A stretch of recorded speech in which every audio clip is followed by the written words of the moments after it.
සාදු සාදු නමෝ තස්ස භගවතු අරහතු සම්මා සම්බුද්දස්ස. ඒ භාග්‍යවත් වූ අරහත් වූ මහා කරුණික අපගේ ගෞතම සම්මා සම්බුදුරජාණන් වහන්සේට මේ සංසාර දුකින් නිදහස් වීම පිණිස උතුම් ශ්‍රී සද්ධර්මය අප කෙරෙහි අනුකම්පාවෙන් දේශනා කොට වදාළ අපගේ පරමෝත්තම ශාස්තෘන් වහන්සේට නමස්කාර වේවා. සාදු සාදු සාදු. මාගේ ගුරු දේවෝත්තම පරම පූජනීය පින්වත් ලොකු ස්වාමීන් වහන්සේට ගෞරවාදර වන්දනාව වේවා. සාදු සාදු සාදු. ගරුතර මහා සංඝරත්නයන් අවසරයි, ශ්‍රද්ධාවන්ත වාසනාවන්ත පින්වතුනේ, අද මේ ධර්ම දේශනාවට දායකත්වයේ දරමින් උතුම් ධර්ම දානමය පින්කම සිද්ධ කරගන්නේ ඕස්ට්‍රේලියාවේ මෙල්බර්න් නුවර වෙසෙන සැදැහැවත් පින්වතුන්ලා පිරිසක්. විශේෂයෙන් ඒ පින්වතුන්ලාගේ සුජීවත්ව සිටින දෙමාපියන්ට නිදුක් නිරෝග සුවය ප්‍රාර්ථනා කරමින්, ඒ වගේම මේ පින්කම සඳහා දායකත්වයේ දරන සියලු දෙනාට නිරන්තරයෙන්ම කල්යාණ මිත්‍ර ඇසුර ලැබීම පිණිසත්, චතුරාර්ය සත්‍ය ධර්මය අවබෝධ කර ගැනීම පිණිසත් මේ සියලු පින් උපකාර වෙත්වා කියන අදහසිනුයි අද ධර්ම දානයට දායකත්වයේ දරන්නේ. පින්වතුනි, අපේ මහා කාරුණිකයන් වහන්සේ දේශනා කොට වදාළේ මේ මිනිස්යාගේ ජීවිතේට වටිනම දේ කිව්වා, මිනිස්යා සන්තකේ තියෙන වටිනම දේ කිව්වා ප්‍රඥාව. පඤ්ඤා නරාණං රතනං. ප්‍රඥාව තමයි මේ මිනිස්යාට තිබෙන වටිනාම වස්තුව. පඤ්ඤා අනුත්තර ආභා. ප්‍රඥාව තමයි උත්තරීතර ආලෝකය. ප්‍රඥාව කියන එක ශාස්ත්‍රඥ වහන්සේ හරියට වර්ණනා කළා. ඊළඟට බුදුරජාණන් වහන්සේ දේශනා කළා පඤ්ඤාවන්තස්සායන් ධම්මෝ. මේ ධර්මයේ තියෙන්නේ එබඳු ප්‍රඥාවන්තයන්ටයි. නායන් ධම්මෝ දුප්පඤ්ඤස්සාති. දුෂ්ප්‍රඥයන්ට නෙමෙයි මේ ධර්මයේ කියලා. යම් කෙනෙකුට ප්‍රඥාව තියෙනවා නම් ඒ ප්‍රඥාව තියෙන කෙනාව, ප්‍රඥාවන්තයව යහපත් මාර්ගයෙන් හෙලන්න, ඒකවේ යහපත් මාර්ගයෙන් බැහැර කරන්න කිසි කෙනෙකුට බෑ. ප්‍රඥාවන්තයව ආරක්ෂා කරන්න දෙයක් තියෙනවා. කිසි කෙනෙකුට ප්‍රඥාවන්තයව නොමග යවන්න බෑ. නොමග යවන්න බැරි ප්‍රඥාවන්තයාට ආරක්ෂාව පිණිස ප්‍රඥාවන්තයා ගාව විශේෂ දෙයක් තියෙනවා. ඒ මොකක්ද විශේෂ දේ? ඒ විශේෂ දේ තමයි ප්‍රඥාව. ඉතින් ඒ නිසා පින්වතුනි, ප්‍රඥාවට ආස කරන්න ඕන අපි. ප්‍රඥාවට ආසා කරන කෙනා කල යුත්තේ නිරන්තරයෙන් ධර්මය අහන එකයි. අපි ප්‍රඥාවට ආස නම් අපි මොකද්ද කල යුත්තේ? නිරන්තරයෙන් ධර්මය අහන්න ඕන. සංසාර ගමනේ එනකොට එක අවස්ථාවක බුදුරජාණන් වහන්සේගෙන් අහනවා, ස්වාමීනි, මේ ලෝකේ ඇතැම්මු ඉන්නවා, ඒ අය මේ ගොඩාක් කරුණු කාරණා කිව්වත් ඒ අයට තේරෙන්නේ නැහැ. වටහා ගන්න ශක්තිය නැහැ. ස්වාමීනි, ඇයි ඒ? හැබැයි ඇතැම්මු ඉන්නවා, ඒ අයට එහෙම මහා ලොකුට කියන්න ඕනේ නැහැ. ඒ අයට යම් අර්ථයක් කෙටියෙන් කිව්වත් එයාලට ඒක තේරෙනවා. හොඳට වටහා ගන්න හැකියාව තියෙනවා. ස්වාමීනි, ඇතැම්මු මෝඩ වෙන්නත්, ඇතැම්මු ප්‍රඥාවන්ත වෙන්නත් හේතුව මොකක්ද කියලා ඇහුවා. බුදුරජාණන් වහන්සේ දේශනා කළා, ඒකට හේතුව තමන් කරගත් දේ කිව්වා. තමන් සංසාර ගමනේ එනකොට තමන්ම කරගත්ත දේ තමයි කිව්වා ඒ නෙලාගන්නේ. මේ සංසාර ගමනේ එද්දී මනුෂ්‍ය ජීවිත ලැබුණා කියලා ඇතැම්මු ජීවිතේට යහපත එකතු කරගන්න උවමනාවක් නැහැ කියනවා. ඒ අය මේ නුවණැති උත්තමයෝ ළඟට ගිහිල්ලා අහන්නේ නැහැ කියනවා, ස්වාමීනි කුසල් මොනවද? ස්වාමීනි පින්පව් මොනවද? ස්වාමිනී යහපත අයහපත මොනවද? ස්වාමිනී ජීවිතේ දියුණු කරගන්නට ඇසුරු කළ යුත්තේ කවුද? ඇසුරු නොකළ යුත්තේ කවුද? එහෙම අහන්නේ කියනවා. ඔහේ ජීවත් වෙනවාට ජීවත් වෙනවා. කාලේ ඇඳලා ඉඳලා මැරිලා යනවා. ඒ අය ආයේ මනුස්ස ලෝකෙට ආවොත් එහෙම ඒ අය මෝඩයි කිව්වා මැටි. එහෙම වෙන්න හේතුව මොකද්ද? ප්‍රඥාව කියන එක එකතු කරගත හැකි ජීවිතයක ප්‍රඥාව එකතු කරගත්තේ නැහැ. ප්‍රඥාවට ආස කළේ නැහැ. ඒ නිසා සංසාර ගමනේ එයාට ප්‍රඥාව ලැබෙන්නේත් නැහැ. හැබැයි ඇතැමු ඉන්නවා කිව්වා මනුස්ස ජීවිතයක් ලැබුණාට පස්සේ නුවණැති උත්තමයෝ ළඟට ගිහිල්ලා අහනවා කියනවා. ස්වාමීනි කුසල් මොනවද? අකුසල් මොනවද? පින් මොනවද? පව් මොනවද? කළ යුත්තේ මොකද්ද? නොකළ යුත්තේ මොකද්ද? ඇසුරු කළ යුත්තේ කවුද? ඇසුරු නොකළ යුත්තේ කවුද? මේවා අහගන්නවා. අහගෙන මේ නුවණැති උත්තමයන් වහන්සේලාගේ වචනයට අනුව තමන්ගේ ජීවිතේ හදාගන්න මහන්සි ගන්නවා. ඒ කියන්නේ එයා ප්‍රඥාවට ආස කළා. ප්‍රඥාවට ආසා කරන කෙනා සංසාර ගමනේ යනකොට එයාට උපදින ආත්මේ ප්‍රඥාව ලැබෙනවා. අන්න ඒ නිසා මේ ජීවිතේ අපි ප්‍රඥාවට කැමති නම් අපි කළ යුතුම දේ තමයි නිතර ධර්මය අහන එක. ඒ ධර්ම කතාව තුළ කුසල් අකුසල් පින් පව් යහපත අයහපත මේ සියල්ල අපේ ජීවිතේ දියුණුවට හේතු වෙන සියල්ල ධර්ම කතාව තුළ කියලා දෙනවා. එතකොට මේ ප්‍රඥාව කියන එක අපි උපදවගෙන අපේ ළඟ මේ ප්‍රඥාව තිබුණොත් පින්වතුනි ප්‍රඥාව තියෙන තැනැත්තාට සැලසෙන ලාභය තමයි එයාව යහපත් වැඩපිළිවෙලකින් බැහැර කරවන්න මේ ලෝකේ කිසි කෙනෙකුට බෑ. ඒක හොඳට තේරෙනවා අද අපි මේ ඉගෙන ගන්න දහම් කතාවෙන්. මේ දහම් කතාවට මේ දහම් කතාව සම්පූර්ණයෙන්ම මේ සිදුවීම් මාලාව සිද්ධ වෙන්නේ එකම එක තෙරුන් වහන්සේ නමක් වටා. ඒ තමයි සමිද්ධී කියන තෙරුන් වහන්සේ. මේ සමිද්ධී භික්ෂුව කියලා කියන්නේ සමිද්ධී කියලා කියන්නේ හරීම ලස්සන රූපයක් තිබුණ භික්ෂුවක්. ඇඟ පින්වතුනි රත්තරම් පාටයි. දැන් අපේ ශාස්ත්‍රඥ වහන්සේගේ චවිවර්ණයත් බුදුරජාන් වහන්සේගේ චවිවර්ණයේ සම්පූර්ණයෙන්ම රම් පාටයිනේ. ඒ සමිද්ධි තෙරුන් වහන්සේගේ ශරීරයත් රත්තරම් පාටයි. හොඳ පිරිසිදු ඝන රණක පාට මේ සමිද්ධි තෙරුන් වහන්සේගේ ශරීරයේ තිබුණා. ඊළඟට සිරුරේ පැහැය රන් පාටයි වගේ තමයි හරිම කඩවසම් මේ සමිද්ධි තෙරුන් වහන්සේ. කොච්චර කඩවසන්ද කියලා තේරෙනවා පින්වතුනි මේ සිද්ධිය අහනකොට. සමිද්ධි තෙරුන් වහන්සේ ඒ කාලේ වැඩ ඉඳලා තියෙන්නේ බුදුරජාන් වහන්සේත් ඒ කාලේ වැඩ හිටියේ තපෝදාරාමේ. තපෝදාරාමේ තියෙන්නේ රජගහ නුවර. දැන් අද කාලේ නම් ගියාට එහෙම තපෝදාරාමේ අපිට මේ වන්දනාමාන කරගන්න කොටසක් හම්බ වෙන්නේ නැහැ. ඔය තපෝදාරාමේ කියලා උතන හැඳින්වුවේ තපෝදා නදිය ගලා බසින සීමාවට වෙන්න තමයි ඒ අසපුව තිබිලා තියෙන්නේ. තපෝදා නදිය කියලා කියන්නේ උණුදිය ගලාගෙන යන ගංගාවක්. ওই තපෝදා නදිය උණුදිය ගලන්ට හේතුවත් බුදුරජාණන් වහන්සේ වදාළනේ. තපෝදා නදිය යම් තැනකදී ආරම්භ වෙනවද ඒ ආරම්භ වෙන තැන වතුර රස්නේ නැහැ කියනවා පින්වතුනි. හැබැයි තපෝදා නදිය ගලා බසිනවා කියනවා මහා නිරයන් දෙකක් මැද්දෙන්.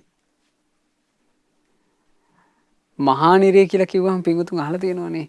මහා නිරය මේ ගිනි දැල් වලින් ගැවසී ගත්ත ඒ මහා නිරයට වැටෙන නිරිසත්තු ඇටකටු වලින් දුන් දානකම් දැවෙනවනේ. අන්න ඔය මහා නරක දෙකක් මැද්දෙන් මේ තපෝදා නදියේ ජල කඳ ගලනවා. ඉතින් මේවා මේ ලෝක ස්වභාවය කියන එක අපිට සකස් වෙලා තියෙන විදිහ අපිට තේරෙන්නේ නැහැ. හැබැයි මුළු මහත් ලෝකයම අවබෝධ කොට වදාළ ධර්ම ධාතුව පසක් කළ ශාස්ත්‍රඥ වහන්සේ ඒක දකිනවා. සබුදුරජාණන් වහන්සේ වදාළ මහණෙනි සිසිල් දිය සහිතව ආරම්භ වෙන තපෝදා නදිය මහා නිරේ දෙකක් මැදින් ගලන්න පටන් ගන්නකොට ඒ උණුහුමට රත් වෙනවා. ඒ උණුහුමට රත් වෙලා තමයි ඔය මහා ජලකඳ රස්නෙට ගලා බසින්නේ. ඒ රස්නෙට ගලා බසින්න තපෝදා නදිය අසබඩ තිබුණ අසපුව තපෝදාරාමය. ওই තපෝදාරාම අසපුවේ තමයි බුදුරජාණන් වහන්සේ ඒ කාලේ වැඩ හිටියේ. ඒ කාලේ සමිද්දී කියන ඒ බොහොම කඩවසන් සුන්දර රූපයක් තිබුණ රන්වන් රූපයක් තිබුණ තෙරුන් වහන්සේත් තපෝදාරාමේ වැඩ හිටියා. එදා සමිද්දි තෙරුන් වහන්සේ පාන්දර ජාමේම අවදි වෙලා ඇඟපත සෝදගන්ට තපෝදා නදියට වැඩියා. තපෝදා නදියට වැදලා අර උඩුකයට පොරවගෙන ඉන්න සිවුර අයින් කරලා අඳන සිවුර පිටින් තමයි දැන් උන්වහන්සේ ඇඟපත සෝදගත්තේ. මේ ඔක්කොම ටික බලාගෙන ඉන්නවා ওই තපෝදා නදිය අසබඩ ගහක ඉන්න රුක්ෂ දේවතාවියක්. දෙව්දුවක් බලාගෙන හිටියා මේ සමිද්දී තෙරුන් වහන්සේ ඇඟපත දෝවනය කරගන්න හැටි, පැම් පහසු වෙන හැටි. උන්වහන්සේට තිබුණ රූපේ ලස්සන, උන්වහන්සේගේ තිබුණ කඩවසංකම ගැන මේ ආය අමුතුවෙන් කියන්න ඕනේ. මේ දෙව්දුවට සමිද්දී තෙරුන් වහන්සේ ගැන සරාගී හිතක් උපන්නනේ. මේ දෙව්දුවක් දෙව්දුවට ආස හිතුණනේ උන්වහන්සේගේ රූපේට. එතකොට උන්වහන්සේ කොච්චර සුන්දර රූපයක් තියෙන්න ඇද්ද? ඒ දෙව්දුව මේ සමිද්දී තෙරුන් වහන්සේ ඉන්න තැනට අර ඒ ප්‍රදේශයේම හාත්පස ඒකාලෝක කරගෙන සමිද්දී තෙරුන් වහන්සේ ළඟට ආවා. ඇවිල්ලා අහසේ ඉඳගෙනම සමිද්දී තෙරුන්ට කියනවා, අබුත්තා භික්ඛසි භික්ඛු නහි බුත්වාන භික්ඛසි බුත්තාන භික්ඛු භික්ඛස්සු මාතං කාලෝ උපජ්ජක. දෙව්දු කිව්වේ මොකද්ද කිව්වේ? පින්වත් භික්ෂුව කම්සැප නොවලදා පිණ්ඩපාත විතරයි නේද වළඳන්නේ. කම්සපත් වළඳලා පිණ්ඩපාතෙත් වළඳන එක නරකද භික්ෂුව? පින්වත් භික්ෂුව එහෙම නෙවෙයි. ඔයා කම්සැපත් වළඳන්ට පිණ්ඩපාතෙත් වළඳන්ට ඔබට මේ වටිනා අවස්ථාව මගේ හැරෙන්න එපා කියලා කවුද කිව්වේ? දෙව්දු. දැන් දෙව්දු කම්සැප අනුභව කරන්නේ කියලා කිව්වේ මේ සාමාන්‍ය තරුණ වයසේ ස්ත්‍රී පුරුෂයෝ එක්ව වාසය කරන විදිහට කාමෙන් එකතු වෙන්නේ නැහැනේ දැන් මේ භික්ෂුව. දෙව්දු කියනවා අනේ භික්ෂුව ඔයා පිණ්ඩපාතේ විතරයිනේ වළඳන්නේ. කම්සැප වළඳන්නේ නැද්ද? ඉතින් භික්ෂුව මොකද වෙන්නේ? කම්සැපත් වළඳලා පිණ්ඩපාතෙත් වළඳවන. ඒ නිසා භික්ෂුව ඔයා පිණ්ඩපාතේ විතරක් වළඳන්න එපා. කම්සැපත් වළඳන්ට ඔයාට මේ අවස්ථාව අහිමි වෙන්න නම් එපා කිව්වා. එතකොට ප්‍රඥාව තිබ්බේ නැත්තම්, ප්‍රඥාව තිබ්බ නිසා බේරුණා. ප්‍රඥාව තිබ්බේ නැත්තම් ඔය වචනේ කියන්න දෙව්දුවක් එන්න ඕනේ නැහනේ. ප්‍රඥාව තිබ්බේ නැත්තම් සාමාන්‍ය කෙනෙක් කිව්වත් දැන් මේ දෙව්දුව කරේ වැරදි යෝජනාවක්. සමිද්දී තෙරුන් වහන්සේට වැරදි යෝජනාවක් කළා. තමන් එක්ක එකට කම්සුව විඳින්න එන්න කියලා. ඒ යෝජනාව කරනකොට උන්වහන්සේ ළඟ තිබුණා අර වටිනාම දේ ප්‍රඥාව. ඒ වටිනාම දේ වන ප්‍රඥාව තිබ්බ නිසා වරදට පෙළඹෙන්නේ නැහැ. දැන් ප්‍රඥාව නැති සමාජයේ පින්වතුනි වරදට පෙළඹෙනවනේ.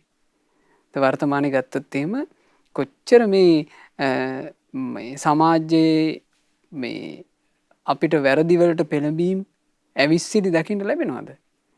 ඒ ඇවිස්සිලි වල මෙහෙම කතාවක් නැහැ නේද? දැන් වෛද්‍යවරු නැද්ද සල්ලාලකම් කරන?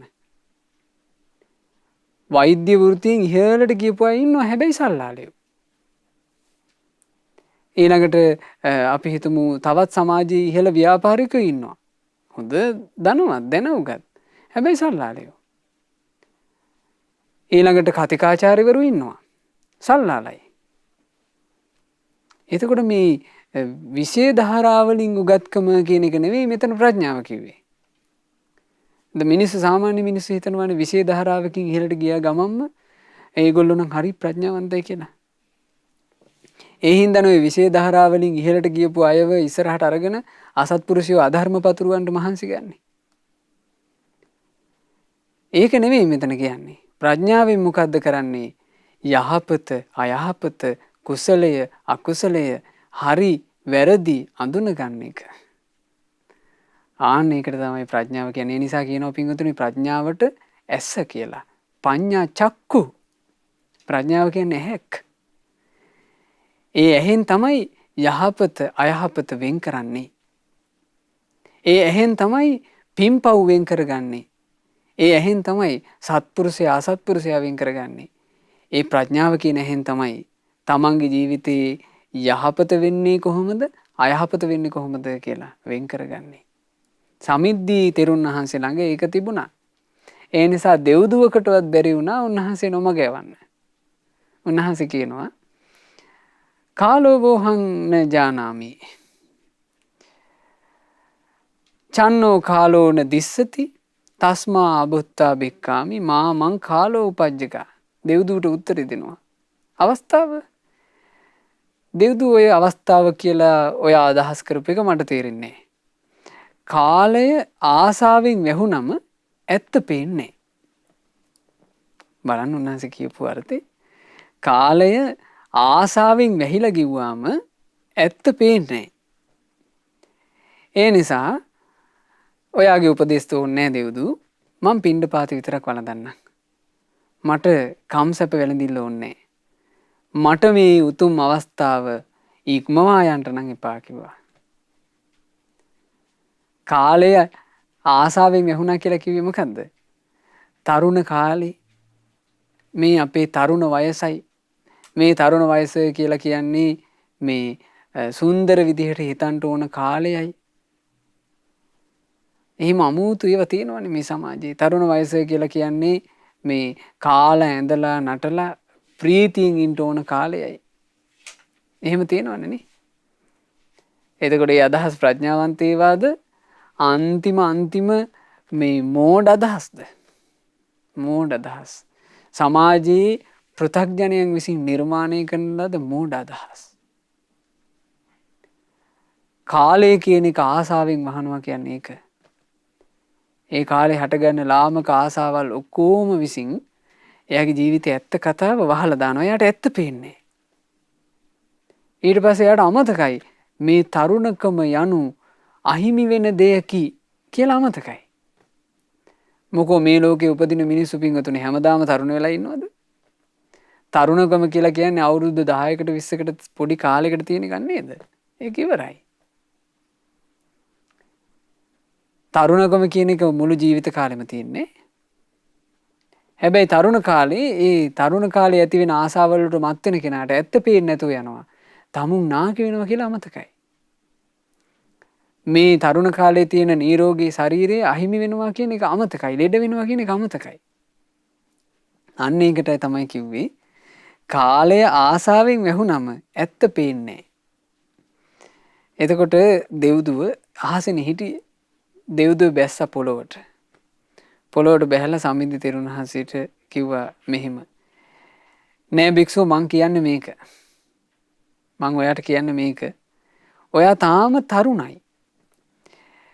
ඔයාට තාම ලස්සන කළු කෙස් තියෙනවා. සොඳුරු භද්‍ර යෞවන වයසේනේ ඔයා ඉන්නේ. ජීවිතේ පළමු වයසේ.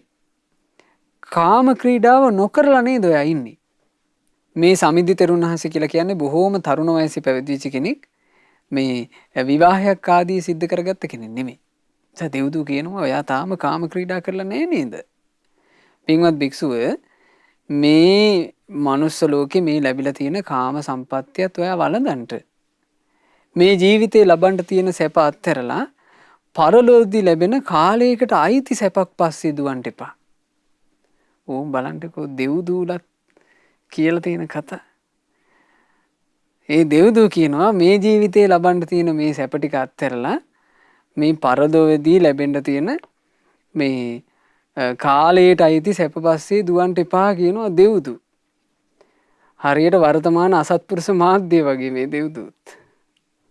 මේ දැන් මේ ඉන්න ටිකේ කාලා ඇඳලා නටලා සතුටින් ඉන්න භික්ෂුව මේ පරලොවේදී ලැබෙන්න තියෙන සැපක් පස්සේ දුවන්න එපා කියනවා දෙව්දුවක්.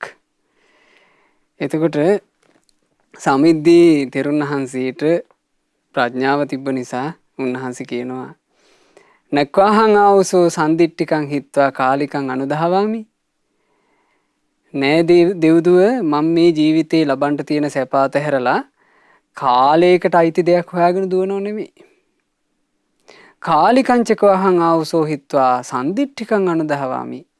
දෙව්දුව මං ඇත්තටම අත්හැරියේ කාලයකට අයිති දේ. මං අත්හැරියේ කාලයකට අයිති දේ. මේ ජීවිතේම ලබන්න තියෙන සැපක් හොයාගෙන තමයි මම මේ දුවන්නේ. බලන්න උන්වහන්සේ ලස්සනට තෝරගෙන ඉඳලා තියෙන හැටි. දෙව්දුවට තෝර බේර ගන්න බැරුව ගියා. දෙව්දුව හිතුවේ දැන් මේ පිණ්ඩපාතේ වළඳගෙන බ්‍රහ්මචාරී ජීවිතයක් ගත කරන්නේ පරලොව සැපක් පතාගෙන කියලා. උන්වහන්සේක ලස්සනට තෝරනවා. දෙව්දුව මං අත්හැරියේ කාලයකට අයිති දේ. කාමය කියලා කියන්නේ කාලයකට අයිති දෙයක්. ඔය කාම තෘප්තිය තියෙන්නේ තරුණ වයසේදී. ඇඟපතේ හයිය තියෙද්දී. නිරෝගීකම තියෙද්දී. ඒ කාලේ තමයි මේ කාමයේ ආස්වාදය එයාට තියෙන්නේ. හැබැයි ඒ කාමයේ ආස්වාදය අනික කාමයේ කියන එක ඇසුරු කරනකොට එපා වෙලා යන එකක්. එතකොට මේ හිතේ ස්වභාවය තමයි ඊට වඩා වෙනස් කාම පතනවා. සාමාන්‍ය මිනිස්සු පුංචි කාලේ ඉඳලා මැරෙනකන් ජීවත් වෙන්න පිංගුතුනේ ওই ක්‍රමයට. එයා Tamanට යම් කම්සැපයක් ලැබෙනකන් Taman ආසා කරන දේවල් ලැබෙනකන් ඒක තමයි එයාට ලෝකේ තියෙන ලොකුම එක. එයා ආසාව ඉන්නවා. ආසාව ඉඳලා ඒක ලැබුණට පස්සේ එයාට තේරෙනවා නේ මං හිතපු තරම් ඒක එහෙම නෑ කියලා. දැන් අපිට සාමාන්‍ය ජීවිතේ හැමදේම දුන්නේ එහෙම නේද? අපිට අපේ සමාජයෙන් කියනවා මේ අසවල් රස්සාව කරොත් එහෙම ඒ රස්සාව නම් හරි සෝක් කියනවා. අපි එතකොට රස්සාවක් කරන්න ආසාවේ පුංචි කාලේ අපි මේ අපෙන් අහපුවම මේ කවුරු වෙන්නටද ආසා කියලා අහපුවම ඉතින් අපිට අර සමාජයේ විසින් හදලා දීලා අපි ආසා කරපු එක අපි කියනවනේ මං නම් වෛද්‍යවරයෙක් වෙන්න ආසයි මං නම් අසවලා වෙන්න ආසයි කියලා. එතකොට අපි මේ වෘත්තිය සම්බන්ධයෙන් අපිට තිබුණ ලොකු හීන. මං එතෙන්ට ගියාට පස්සේ මම නිකන් අර ගොඩාක් සැපට ඉඳී කියලා. ඔන්න අපි හිතමු කෙනෙක් මහන්සි වෙලා තමන්ගේ ඉලක්කයට ගියා කියලා. ගියාට පස්සේ එයාට තේරෙනවා තමුන් හිතාපු තරම් එකක් ඒකේ නැහැ කියලා. ඊට පස්සේ ඔන්න තරුණ වයසේ ළමයින්ට මේ සමාජයේ විසින් මාධ්‍ය විසින් නිකන් මවලා පෙන්නනවා. විවාහ ජීවිතයේ මහා මනස්කාන්ත සුන්දරත්වය. විවාහ වුණාම තේරෙනවා එහෙම අපි හිතපු තරම් අමුතු සුන්දරත්වයක් මහා විශාල සුන්දරත්වයක් ඒක තුල නැත්තේ කියලා. ඒතර කාමයන්ගේ ස්වභාවය එහෙමයි. ඒ කාමයන් ගැන මවලා තියෙන චිත්‍රයේ තරම් ලස්සනක් කාමයේ විඳින්න යනකොට නෑ. ඒ නිසා ඒකට කියනවා මොකද්ද? කාලයකට අයිති දේ. ඒ කාලයකට අයිති දේ තමයි දෙව්දුව මං අත්හැරියේ. මම දැන් මේ හොයාගෙන යන්නේ මේ ජීවිතේම ලබන්න තියෙන සැපක්. මොකක්ද ඒ සම්දිට්ඨික සැපය? කෙලෙස් සංසිඳවලා ලබන සැපය. කෙලෙස් සංසිඳවනකොට සංසිඳවනකොට මාර්ගඵල ලැබෙනවා. කෙලෙස් බන්ධන කැඩී යනවා. සැප උපදිනවා.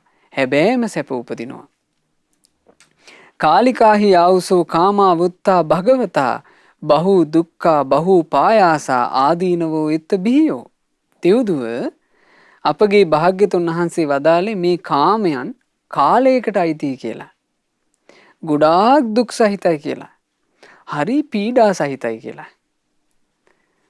ඔව් මේ කාමයේ තුල කරදර ගොඩාක් තියෙනවා කියලායි භාග්‍යතුන් වහන්සේ වදාළේ.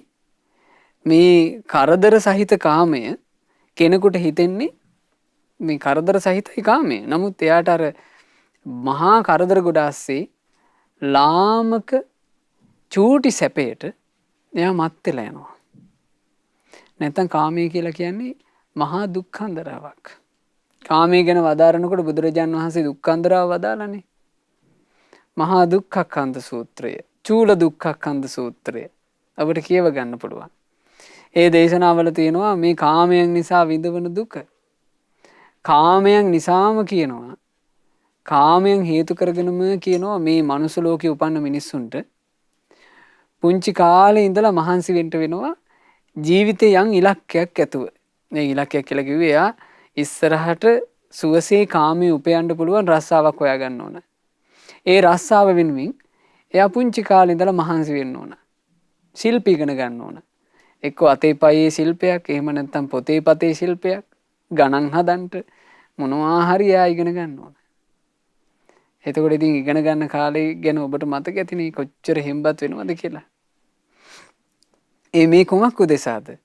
කාමයේ උදෙසා. එතකොට එයාට ඒ විභාගාදිය පාස් කරන්න තියෙන්නේ අවුරුදු ගාණක් ගිහිල්ලා. නමුත් එයා ඒකට ලැහැත්ති වෙන්නේ කොයිතරම් කාලෙක ඉඳලාද? පුංචි කාලේ ඉඳලා ලැහැත්ති කරන්න ඕන. අම්මලා තාත්තලා පොඩි කාලේ පොඩි වයසේ ඉඳලා ඒ දරුවන්ට ගොඩාක් මහන්සි කරනව නේද? එතකොට අනාගතයේ සැපක් පතාගෙන එයා ගොඩාක් මහන්සි වෙන්න ඕන. එයා එහෙම මහන්සි වෙලා ඉතින් ඔන්න එයා හොඳට ඉගෙනගෙන රස්සාවක් ලැබෙනවා. රස්සාව ලැබුණට පස්සේ දැන් රස්සාව කියන එකේ ස්වභාවය මෙහෙමනේ. රස්සාව කියන එකේ ස්වභාවය තමයි එයා රස්සාවේ මේ නීති රීති වලට අනුව වැඩ කරොත් තමයි පඩි ලැබෙන්නේ. එයාට හිතමනාපයකට නිවාඩු අරගෙන කටයුතු කරන්න ගියොත් එහෙම රස්සාව ඉවරයි. එතකොට රස්සා කරන්න ගියාම එයා අද සීතලයි කියලා බෑ. අද රස්නේ වැඩි කියලා බෑ. මැසි මදුරුවෝ ඉන්නවා අය කියලා බෑ. සීතලේ හරි උණුසුමේ හරි අඬා හරි රස්සාව කරන්න ඕන ජීවත් වෙන්න නම්. මේ කාමයන්ගේ ආදීනවයි. බලන්න සාස්ෘණ වහන්සේගේ ධර්ම දේශනාව. කොයිතරම් මනහරද? ඊළඟට මේ කාමයන්ගේ ආදීනවේ කියනවා ඔන්න මිනිස්සුયો රැකියාවක් කරලා හරි ගොවිතැනක් බතක් කරලා හරි යම් ඉලක්කයකට මහන්සි වෙනවා. මහන්සි වෙලා අපි ගමුකෝ ගොවිතැන මේක තෝරන්න ලේසි නිසා. දැන් ලංකාවේ වුණත් ගොවිතැන් බත් කරලා මිනිස්සු ජීවිත ගොඩ දාගන්න මහන්සි ගන්න මිනිස්සු ඉන්නෝනේ. ඔන්න මහන්සි වෙලා ණයතුරුස් වෙලා පින්වතුනි ගොවිතැන පටන් ගන්නවා. අනේ පටන්ගෙන අන්තිම කාලේ වෙනකොට අස්වැන්නු නෙලන්ට ඔන්න මෙන්න තියලා මිනිස්සුන්ට අස්වැන්නට ලෙඩ බෝ වෙන්නේ නැද්ද? ලෙඩ බෝ වෙනවා. එක්ක ඔන්න හොඳටම වස්සක් ඇවිල්ලා ජල ගැල්මක් එනවා. වැහිලා යනවා. මහා කරදර වලට මිනිස්සු පාත්‍ර වෙන්නේ නැද්ද? ඊළඟට වැහි නොලැබී යනවා. වැහි නොලැබී ගියාම අර තමන්ගේ අස්වැන්න ඔක්කොම බලාගෙන ඉඳි කර වෙනවා. ඊළඟට මේ ඇතෙන් පැති තියෙනවා අලි ප්‍රශ්න. මේ අස්වැන්න නෙලන්ට ඉන්නකොට අලි ඇවිල්ලා අස්වැන්න එහෙම පිටින් විනාශ කරලා දානවා. ඊළඟට සමහර පැතිවල මිනිස්සු මේ ගොවිතැන්පත් කරන මිනිස්සුන්ට තියෙන ප්‍රශ්නේ මේ රිලවුන්ගේ වඳුරන්ගේ ප්‍රශ්න. බේරන්න බෑ. ඉතින් මේ ඔක්කොම ප්‍රශ්න මිනිස්සුන්ට නැද්ද? ඒ ප්‍රශ්න. එතකොට තමන් බලාපොරොත්තු වෙන අස්වැන්නු ලබන්න බැරුව යනවා. ඒකෙමුත් වේදනාව. අපි හිතමු තමන් බලාපොරොත්තු වෙන විදිහට අස්වැන්නු නෙලා ගන්න පුළුවන් වෙනවා. දැන් ගොඩාක් ධනෙ ලැබුණා. ධනෙ ලැබුණට පස්සේ මනුස්සයට තව ප්‍රශ්නයක් උපදිනවා කියනවා. මේ ධනෙ දැන් රකින්න ඕන. මේ ධන වස්තුව මන් දැන් කොහොම හරි රැක ගන්න ඕන. කාමයන්ගේ ඒ ප්‍රශ්නෙත් තියෙනවනේ. ওই කාමයන්ගේ ප්‍රශ්න ගැන තෝරනකොට හොඳට තේරුම් ගන්න පුළුවන් තැන ඒ කාලේ බමුණු වයසක බමුණු තරුණ ගෑනු ළමයින්ව මේ විවාහ කරගන්නවා කියනවා. වයසක බමුණු මේ අවුරුදු 16 විතර තරුණ ගෑනු ළමයින්ව විවාහ කරගෙන තමන්ගේ මන්දිරවලට ගේනවා. එදා ඉඳලා මේ බමුණට රැට නිින්ද යන්නෙත් නැහැ කියනවා. ඇයි හේතුව මොකද්ද? දැන් තරුණ පහේ බිරිඳක් තමන්ට ඉන්නේ. ඒක ඒ බමුණට අග්‍ර කාම වස්තුවක්. දැන් බමුණට හිත දෙගිඩියයි. මගේ මේ කාම වස්තුව කවුරුත් පැහැර ගනීවද්ද? එක්කෝ කවුරුත් ඇයට වචන කතා කරලා ඇයව නොමග යවයිවද්ද? මේ 1000ක් හිතනකොට අර සැනසille නිදාගෙන හිටපු බමුණට නිින්දත් නැතුව යනවා කිව්වා කාමයේ නිසා. ඉතින් මේ වගේ තේරුම් ගන්න පින්වතුනි කාමයන්ගේ හැබෑ ස්වභාවය. එතකොට අපිට තේරෙනව නේද මේ වචනේ සත්‍යය? කාමයේ කියලා කියන්නේ කාලයකට අයිති දුක් ගොඩාක් තියෙන, පීඩා ගොඩාක් තියෙන, කරදර ගොඩාක් තියෙන එකක්. නමුත් දෙව්තුව සාක්ඛාතෝ භගවතු ධම්මෝ භාග්‍යතුන් වහන්සේ විසින් දේශනා කරපු ශ්‍රී සද්ධර්මය කියලා කියන්නේ මනාව දේශනා කරපු එකක්. ස්වාක්ඛාතයි සම්දිට්ඨිකෝ ඒ ධර්මය මේ ජීවිතේම දකින්න පුළුවන් එකක්. අකාලිකෝ දෙව්දු ඒ ධර්මයේ කාලයකට අයිති නෑ. පිළිපන් වහා ඒ ධර්මයේ ප්‍රතිඵල පේන්න තියෙනවා. ඒක කාලයකට අයිති නෑ. ඔව්. මේ කාලයකට අයිති නෑ. ඒක මේ හැම කල්හිම දැක ගන්න පුළුවන් ධර්මයක්. ඊළඟට ඒහි පස්සිකෝ මේ ධර්මයේ දෙව්දුව අනිත් අයට තව කෙනෙකුට ඇවිත් බලන්න කියලා පෙන්වන්න පුළුවන් එකක්. ඕපනයිකෝ තමා තුළම උපදවා ගත යුතු එකක්. පච්චත්තං වේදිතබ්බෝ විඤ්ඤුහි හැබැයි දෙව්දුව මේ ධර්මය අවබෝධ වෙන්නේ නම් මේ ධර්මයේ තේරෙන්නේ නම් තම තමන්ගේ නුවණේ ප්‍රමාණයටයි. එතකොට මේ දෙව්දුව කියනවා භික්ෂුව ඔයා දැන් මට මේ කාරණා ගොඩාක් කියලා දුන්නා කාමයේ ගැනත් මේ සද්ධර්මයේ ගැනත්.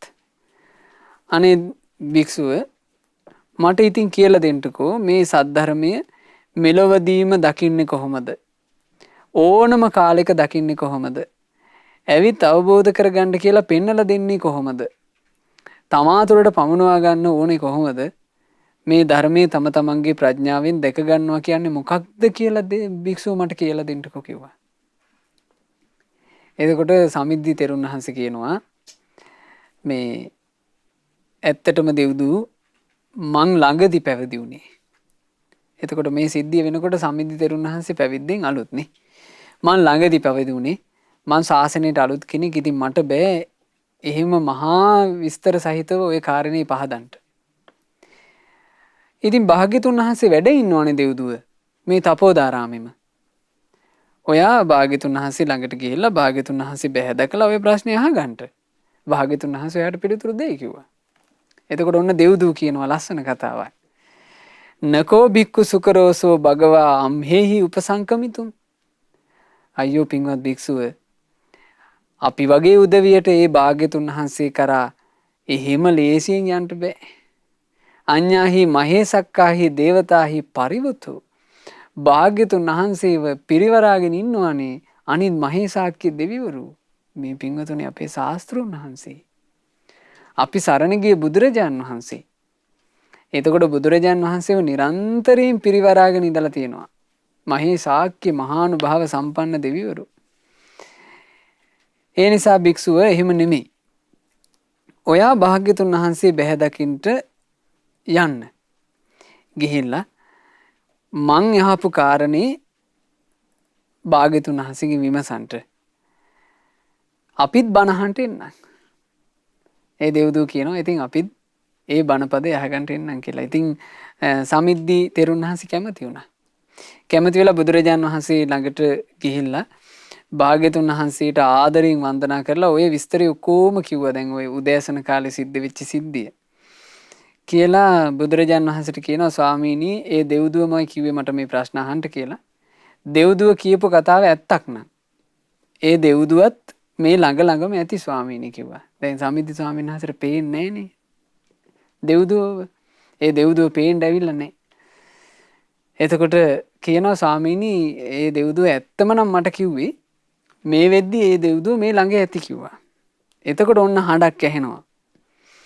පුච්ච භික්ඛු අයමහං අනුප්පතාති. පින්වත් භික්ෂුව අහන්න. පින්වත් භික්ෂුව අහන්න මම මේ ඇවිල්ලා ඉන්නේ කිව්වා. එතකොට දෙව්දුවත් ඒ බණපදේ අහගන්න ඒ වෙලාවෙ එතෙන්න ඇවිල්ලා හිටියා. ඒ වෙලාවේ භාග්‍යතුන් වහන්සේ දැන් බුදුරජාණන් වහන්සේ ධර්ම දේශනා කරන්නේ කාටද? දෙව්දුවටයි.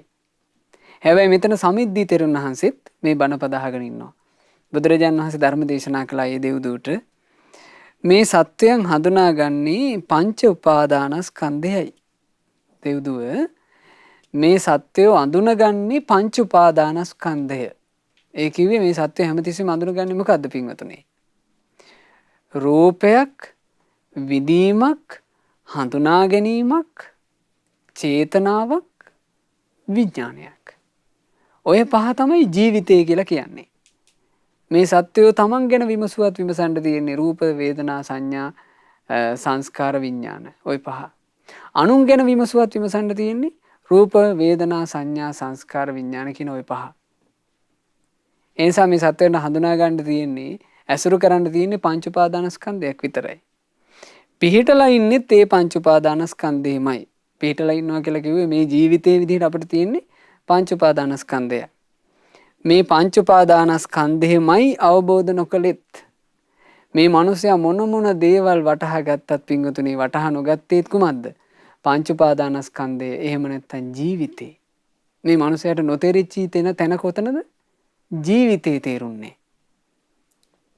මේ මිනිස්සු අනිත් බාහිර ලෝකයේ දේවල් මහා ඉහළට ඉගෙන ගන්න පුළුවන්. හැබැයි මේ මිනිසයාට තේරුම් නැති තැනක් තියෙනවා. ඒ තේරුම් නැත්තේ කොතනද? ජීවිතේ. මේ මිනිසයාට අමතක වෙච්ච තැනක් තියෙනවා. ඒ කොතනද? ජීවිතේ. මේ මිනිසයාට කල්පනා කරන්න වෙලාවක් නැති වෙච්ච තැනක් තියෙනවා. ඒ කොතනද? ජීවිතේ. හැබැයි මහා නුවණැති අපගේ ශාස්ත්‍රුන් වහන්සේ ඒ ජීවිතේම ගැන තමයි හෙව්වේ. උන්වහන්සේ මේ ජීවිතේ ඇත්ත කතන්දරේ දැක්කා. මේ ජීවිත කතාව මේක කාටත් හොරා මේ ජීවිතේ වේගින් ආයුෂ ගෙවිලා තරුණකම අහිමි වෙනවා, නාකි වෙනවා. නිරෝගීකම අහිමි වෙනවා, ලෙඩ වෙනවා. ලස්සනයි, සැපයි, සුන්දරයි කිය ගත කරන ජීවිතේ අහිමි වෙනවා, මැරිලා යනවා. බුදුරජාණන් වහන්සේ කල්පනා කළා මේ ප්‍රශ්නෙට විසඳුමක් නැද්ද? ආන්නේ විසඳුමක් නැද්ද කියලා හොයපු නිසා තමයි උන්වහන්සේ විසඳුම සාක්ෂාත් කළේ. ඒ නිසා මේ සත්වයා දෙව්දූ මාරයාට වසඟ වෙලා ඉන්නේ කිව්වා. බුදුරජාණන් වහන්සේ ওই කාරණේ වදාලා. එතකොට මේ දෙව්දූ කියනවා බුදුරජාණන් වහන්සේ තවත් දේශනා කළා දෙව්දුව යම් කෙනෙක් මේ පංච උපාදානස්කන්ධේ අවබෝධයෙන් මේ පංච උපාදානස්කන්ධයේ තියෙන ඇත්ත අවබෝධ කරාට පස්සේ පංච උපාදානස්කන්ධයේ යථාර්ථය අවබෝධ වුණාට පස්සේ කෙනෙකුට එයා මේ පංච උපාදානස්කන්ධය ගැන මමය මගේය කියලා මමත්වයෙන් ගන්නෑ. යම් කෙනෙකුට අවබෝධ වුණා නම් මෙතන තියෙන රූප වේදනා සංඥා සංස්කාර විඥාන කියලා පහක් විතරයි කියලා. එයා මේක මගේ එකවත් තමන්ගේ එකවත් මම මගේ කියලා ගන්නෑ. අනුන්ගේ එකවත් මම මගේ කියලා ගන්නෑ. බලන්න බුදු කෙනෙක් ඉලක්කයටම බණ කියන හැටි. දැන් මේ දෙව්දුවට තියෙන ප්‍රශ්නේ බුදුරජාණන් වහන්සේ දන්නවනේ. මේ දෙව්දුව සමිද්දී තෙරුන් වහන්සේ ගැන රාගින් බැඳිලා ඉන්නවා. උන්වහන්සේ ගැන හිතක් මේ දෙව්දුවට තියෙනවා. බුදුරජාණන් වහන්සේ දේශනා කරනවා පංච උපාදානස්කන්ධය කියන එක හරියට අවබෝධ වුණා නම් එයා මේ කිසිවක් මමත්වයෙන් ගන්නෑ. ඔහුට හැඟීම් ඇති වෙන්නේ යම් කරුණක් නිසා ජීවිතය තුළ රාග ද්වේෂ ආදී ඇති වෙනවා නම් ඒ බඳු දෙයක් ඔහු තුළ හටගන්නෙත් නැහැ. ඒකේ පංච උපාදානස්කන්ධය සම්පූර්ණයෙන් අවබෝධ වෙච්ච උත්තමයා සියලු කෙලෙස් දුරු කරනවා. ඉතින් පින්වත් දෙව්දුව ඔබ ඒ බඳු කෙනෙක් දකිනවා නම් කියන්න කිව්වා. බුදුරජාණන් වහන්සේ ගැඹුරු ධර්ම කාරණාවක් මෙතනින් කිව්වේ. කියනවා දෙව්දුව එයාට තේරුණා නම් කියන්න කිව්වා. එතකොට දෙව්දුව කියනවා අනේ ස්වාමීනි ඔබ වහන්සේ ඕක සාරාංශ කරලා කියපු ඔය ධර්ම කාරණේ මට ස්වාමීනි විස්තර වශයෙන් තේරෙන්නේ නැහැ. අනේ ස්වාමීනි තව ටිකක් විස්තර කරලා කියන්නකෝ කිව්වා. දෙව්දුවට ඒ කියපු පරයය තේරුන්නේ නැහැ. බුදුරජාණන් වහන්සේ වදාලා දෙව්දුව එහෙනම් මේකත් අහගන්න. යම් කෙනෙක් හිතනවා නම් අනිත් අයයි මමයි ඔක්කොම එකයි කියලා. දැන් එහෙම හිතන එකක් තියෙනවනේ. ඒකට කියනවා මොකද්ද? සද්දිසමාන. මේ අනිත් අයයි ඔක්කොමලා මමයි ඔක්කොමලා එකයි කියලා. ඊළඟට සමහරුන්ගේ හිතේ අදහසක් තියෙනවා අනිත් අයට වඩා මම ශ්‍රේෂ්ඨයි කියලා. ඒකට කියනවා අදිමාන. එහෙම නැත්නම් ඒකට කියනවා සෙය්‍යමාන. Taman මේ අනිත් අයට වඩා ශ්‍රේෂ්ඨයි කියන අදහස.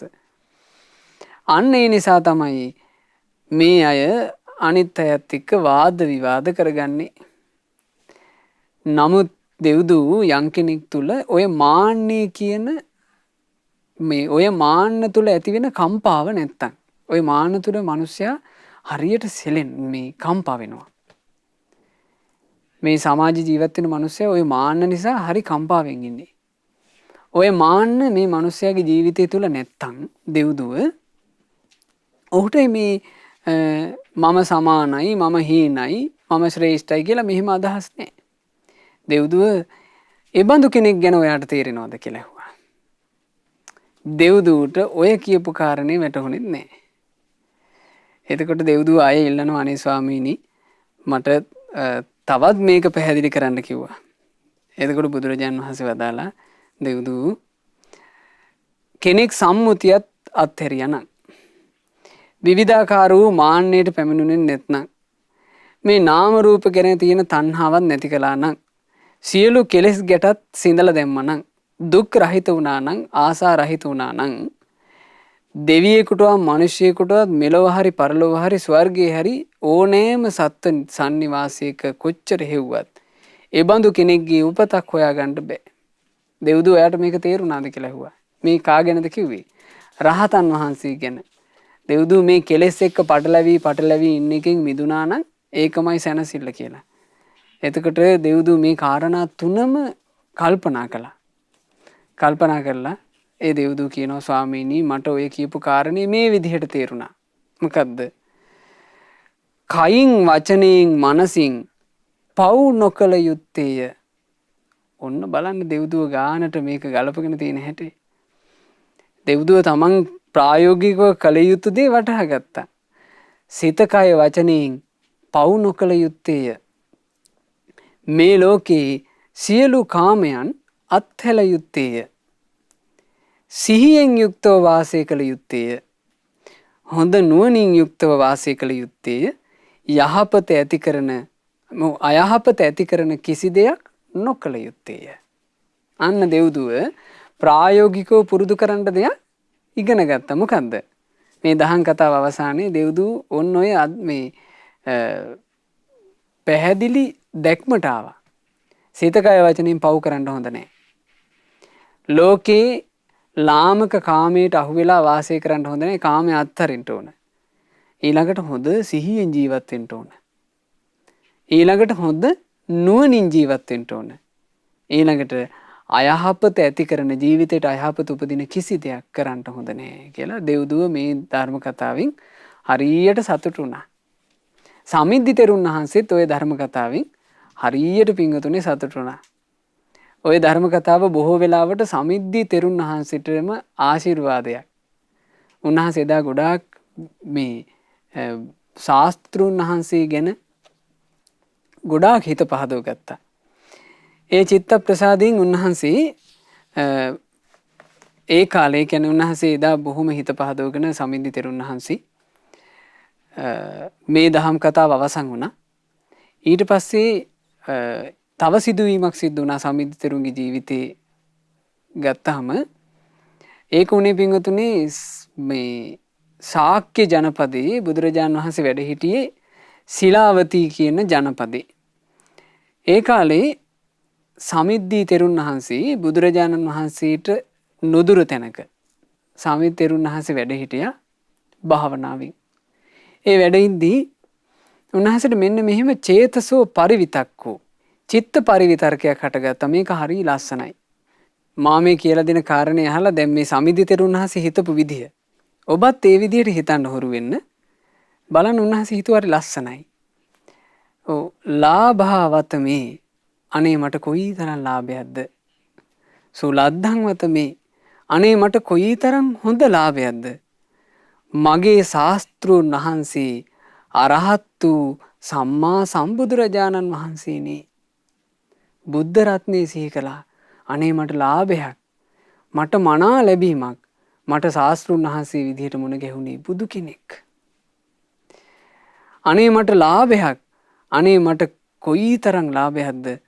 මට මුණ ගැහුණේ ස්වාක්ඛාත වූ ශාසනයක්. මනාකොට දේශනා කරපු ශාසනයක් මට මුණ ගැහුණා. අනේ මට කොයිතරම් ලාභයක්ද?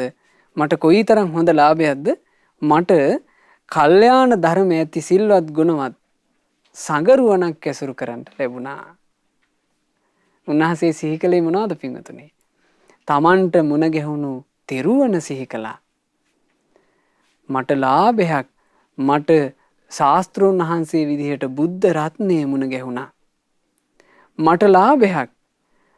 මට මේ ස්වාක්ඛාත වූ මනාව ජීවිතය ගැන කියා දෙන සුන්දර ශ්‍රී සද්ධර්මයේ ධර්ම රත්නය මුණ ගැහුණා. මට ලාභයක්. ඒ ධර්මයේ තුලින් ඵල ලැබූ රහතන් වහන්සේලා ප්‍රමුඛ ශ්‍රාවක සංගරුවනක් මට ඇසුරු කරන්නට ලැබුණා කියලා උන්වහන්සේ හිතේ හිතවිල්ලක් ඉපැද්දුවා. මේ හිතවිල්ල පින්වතුනි මතක තියාගන්න. මතක තියාගෙන ඔබත් මේ හිතවිල්ල හිතන්න. අපේ ජීවිතේටත් මේ රත්නත්‍රේ මුණ ගැහිලා නැද්ද?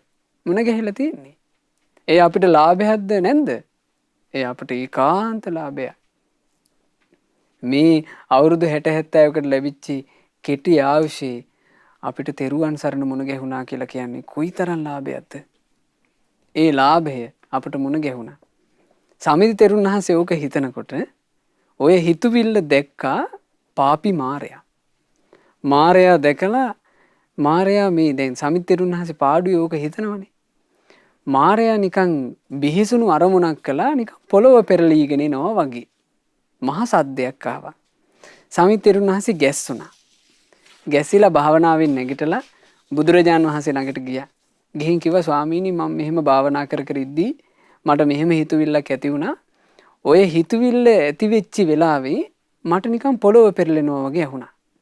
බලන්න එතකොට මේ මාරයා තිරුවන ගැන ප්‍රසාදයෙන් සිහි කරනකොටත් බාධා කරනවානේ. තිරුවන ගැන ප්‍රසාදයෙන් සිහි කරනකොටත් බාධා කළා.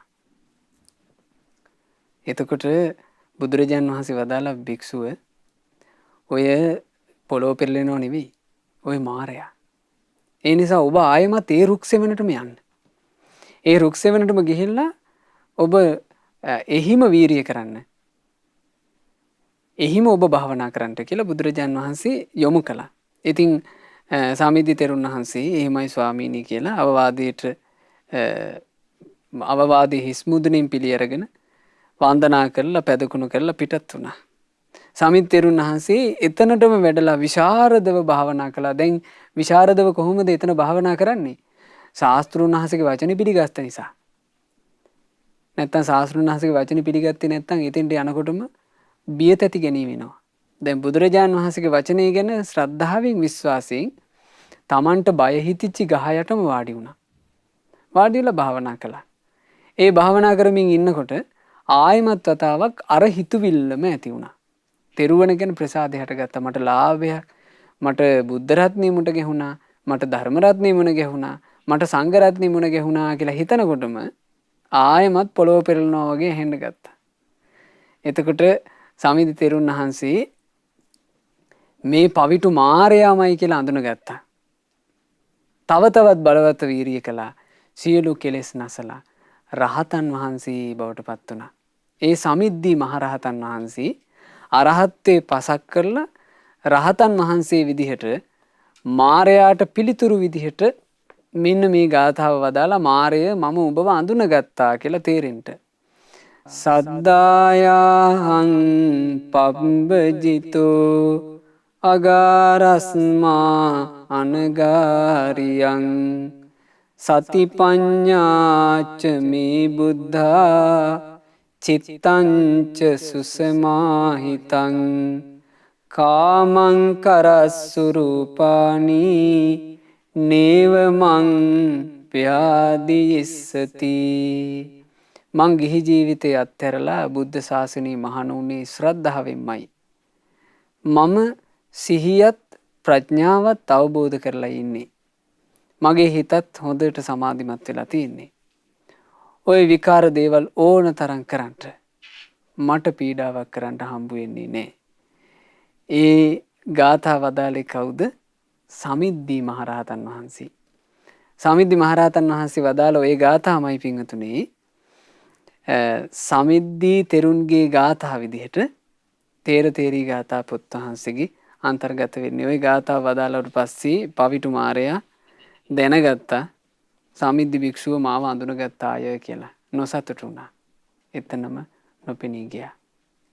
ඒ තමයි පින්වතුනි රහතන් වහන්සේලා මාර විෂය ඉක්මවා ගිය පුත්තමියෝ. ඒ මාර විෂය ඉක්මවා ගිය අපගේ සමිද්දි මහරහතන් වහන්සේ ඇතුළු හැබෑම රහතන් වහන්සේලාට අපගේ নমස්කාරය වේවා. සාදු සාදු සාදු. ඒ රහතන් වහන්සේලා යම් අමා නිවනක නිවි සැනසුණාද අපටත් ඒ අමා නිවනේ සැනසෙන්න වාසනාව ලැබේවා. සාදු සාදු සාදු. රැස් කළා වූ සියලු පුණ්‍ය ධර්මයෝ සක් දෙවිඳුන් සතරවරන් දෙවිවරුන් ප්‍රධාන සදෙව් ලෝකවාසී දෙවිවරු අපගේ ඉෂ්ඨකාමී සියලු දෙවිවරු අල්පේ ශාක්‍ය මහේ ශාක්‍ය ලෝකපාලක සියලු දෙවිවරු සාදරයෙන් අනුමෝදන්ව දෙවියෝ දිව්‍ය අසීසුරින් වැඩේවා ශ්‍රද්ධා ශීලාදීන්ද වැඩේවා ඒ සියලු දෙවියෝ අප හැම දෙනාටත් දෙවියන්ගේ ආරක්ෂාව උපකාරය සලසා දෙත්වා සාදු සාදු සාදු. අපගේ ගුරුදේවෝත්තම පරම පූජනීය පින්වත් ලොකු ස්වාමීන් වහන්සේට සියලු පින් අනුමෝදන්ව නිදුක් නිරෝග සුව දීර්ඝායුෂ සැලසේවා. මේ ගෞතම බුද්ධ ශාසනය තුලම උතුම් වූ චතුරාර්ය සත්‍ය ධර්මය පරිපූර්ණ වශයෙන්ම අවබෝධ වේවා. සාදු සාදු සාදු. රැස් කළා වූ සියලු පුණ්‍ය ධර්මයන් අද මේ ධර්ම දානය සඳහා දායකත්වයේ දරන ඕස්ට්‍රේලියාවේ මෙල්බන් නුවර වෙසෙන ඒ සදහැවත් පින්වතුන්ලාගේ නමින් යන්තාක් මේ යන්ට යෙදුණු ඥාතීන් හිත මිත්‍රාදීන් වෙද්ද සියලු ඥාතීන්ට පින් අනුමෝදන්ව ඥාතීන්ගේ පරලෝ ජීවිත සැපයටම පත්වෙත්වා කියන අදහසින් ඥාතීන්ට පින් අනුමෝදන් කරන්න. ඒ පින්වතුන්ලා සෑම සියලු දෙනාගේ සුජීවත්ව සිටින දෙමව්පියන්ට මේ සියලු පින්වල ආශිර්වාදය, තෙරුවනේ ආශිර්වාදය, දෙවියන්ගේ ආශිර්වාදය සැලසී නිදුක් නිරෝග සුව ලැබේවා. ගෞතම සාසනය තුල චතුරාර්ය සත්‍ය ධර්මය අවබෝධ කරගන්නට ලැබේවා කියලා අපි සිත ප්‍රාර්ථනා කරනවා. දායකත්වයේ දරුවෝ මෙල්බර්න් නුවර ඒ සදහැවත් පින්වතුන්ලා සෑම සියලු දෙනාටත් ඒ අයගේ පවුල්වල සෑම සියලු දෙනාටත් මේ සඳහා උදව් උපකාර කළ සෑම සියලු දෙනාටත් මේ සියලු පින්වල ආශිර්වාදයෙන් ඒ පින්වතුන් බලාපොරොත්තු වෙන විදිහටම නිරන්තරයෙන් කල්යාණ මිත්‍ර ඇසුරම ලැබේවා. ලද කල්යාණ මිත්‍ර ඇසුර කිසි කලෙකත් අහිමි නොවේවා. කල්යාණ මිත්‍ර ඇසුරේ සුවසේම පින් රැස් කරන්නටත් සුවසේම ගුණධර්ම දියුණු කරන්නටත් ලැබේවා. ගෞතම සාසනය තුල චතුරාර්ය සත්‍ය ධර්මය සුවසේම අවබෝධ කරගන්නට වාසනාව ලැබේවා කියලා අපි සිත ප්‍රාර්ථනා කරනවා. සුපින්නත් ඔබ සියලු දෙනාටත් ශ්‍රද්ධා මාසික ධර්ම දාන සමාජික සමාජිකාවන්ටත් ශ්‍රද්ධා කාර්ය මණ්ඩලයේ සෑම සියලු දෙනාටත් මේ සියලු පින් අනුමෝදන්ව සියලු දෙනාට සියලු යහපත සැලසේවා. ගෞතම සසුන තුල ධර්මාවබෝධයෙන් සැනසෙන්න වාසනාව ලැබේවා. හැම දිනාටම තෙරුවන් සරණයි. නමෝ බුද්ධාය. මෙවැනි වටිනා ධර්මදේශනා ශ්‍රවණය කිරීමට ශ්‍රද්ධා ඩේලි YouTube චැනලය සබස්ක්‍රයිබ් කරන්න.